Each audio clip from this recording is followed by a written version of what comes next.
you and I are going wine shopping together. You can find a sensational bottle of wine for criminally low prices. Let's get started exploring and tasting new wines together. So this week, we're revisiting a French region that we've been to once before called the Loire Valley. And this is arguably one of France's most diverse wine regions. And we're gonna hone in on an area that is known for its Chenin Blanc wines and for really harnessing the versatility of this grape. They're producing dry styles, off-dry styles, dessert wines, and sparkling wines. So pack your bags, we'll head to the Loire Valley and learn all about Vouvray. The Loire Valley runs along the Loire River, which stretches more than 620 miles long from its headwaters in central France to its delta on the Atlantic coast. Most of the region's vineyards flank the river and its tributaries, which act as regulators. Not only do the cool breezes along the river mitigate heat and preserve the acidity and structure of the grapes, but the water itself acts as a reflector, bouncing sunlight amongst the vines and aiding the grapes in ripening. The Loire Valley has long been associated with aristocracy and royalty, and was once known as the Garden of France. The French say the Loire is a queen that has been loved by kings. And indeed, this is where the aristocracy and the crown built their summer homes and hunting lodges, creating a glittering epicenter of elite society through the 15th, 16th, and 17th centuries. A journey down the Loire River will take you past these stunning historic chateaux in an area that was designated a UNESCO World Heritage Site in 2000. In the middle Loire, between the appellations of Anjou-Saumur and Sancerre, is Touraine, the subregion that is home to the vineyards of Vouvray. This area gets a good deal of maritime influence with coastal breezes coming up the river from the Atlantic, but it also has a bit of continental influence because it is more inland. Vouvray's vineyards sit on its famous tuffeau soil, loose clay and gravel soils that sit on a chalky bed of 90-million-year-old limestone, the same that was used to build many of those fabulous chateaux. This region is almost completely dedicated to the Chenin Blanc grape, with the more obscure Arbois grape being permitted but rarely used. These wines may be finished dry or sweet, and they're labeled from driest to sweetest, sec, demi-sec, milieu, and doux. The richer, sweeter style wines are all made from late harvest grapes, some of which have been affected by botrytis, also known as the noble rot. This is a disease that raisinates and naturally concentrates the sugars in the grapes to create a luscious, syrupy texture, along with powerful and delicious aromas and flavors in the finished wine. There are also Museau and Pétillant traditional method sparkling wines in Vouvray that require lees aging before being released. So let's dig into our bottle a little bit here and discover what she's like. So this is the Vignoble Le Chateau Vouvray, and it may look a little familiar to you if you've been following along on BYOB. It looks almost exactly like the bottle of Muscadet that we drank together. Because this is the same producer, they have the exact same bottle. You need to be careful when you're grabbing it. I've made the mistake of grabbing one when I meant to grab the other. Not a problem, I'll be okay. But we're looking, for the intensive purposes of this episode, we're looking for the Vouvray. So just something to pay attention to.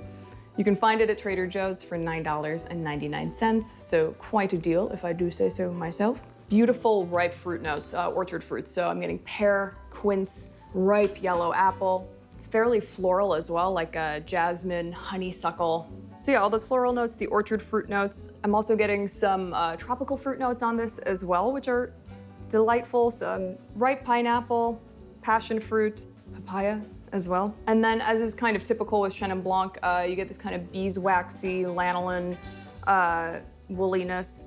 Very subtle on this wine, but it's there. And then also getting this lovely, this earthiness, a chamomile tea note as well.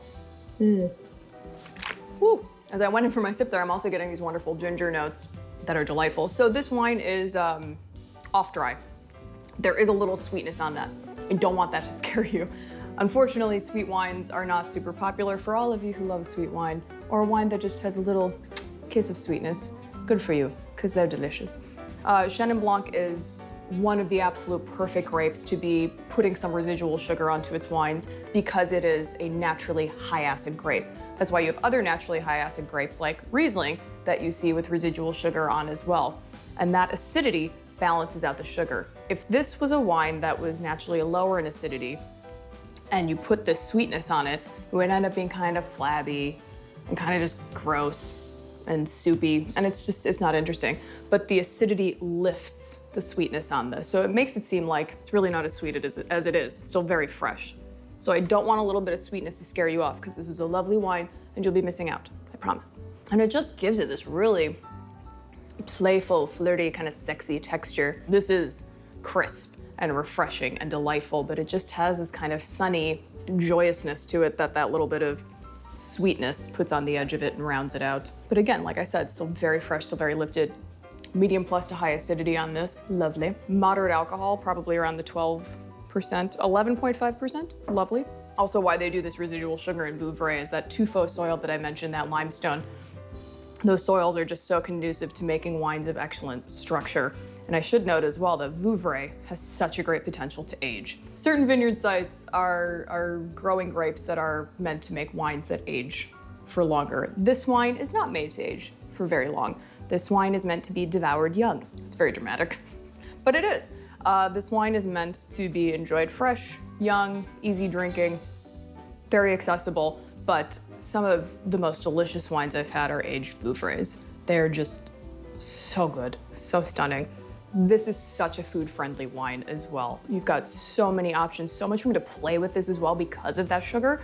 So if you are going to grab your takeout from your local Thai restaurant, your local Vietnamese restaurant, Indian restaurant, have this ready to go, have this on standby, ready to get cracked open, because the sweetness and the heat are so lovely together. It kind of tames the heat a little bit, but also because it has those wonderful ginger notes and this sweet and sour component of the orchard fruits, and also some lovely citrus like lime, lemon notes. And the sweetness, great with sweet and sour components in dishes. This is gonna be lovely with shellfish as well. I don't know why I'm thinking like grilled oysters, because you have that little bit of char and then the sweetness, and I think that would play really, really nicely and be fun. Other shellfish as well. Salads, gonna be great with a lot of veggie dishes, cheeses, rich, creamy pastas, anything that's gonna upset my stomach, basically, this is gonna be great.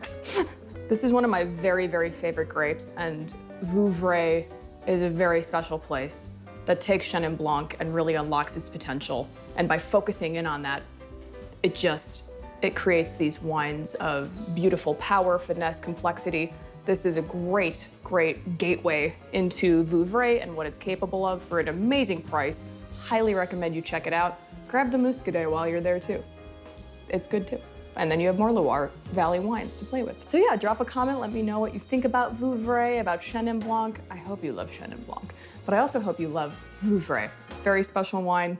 Hope you love it as much as I did. And until we open our next bottle together, keep exploring and trying new wines. Cheers.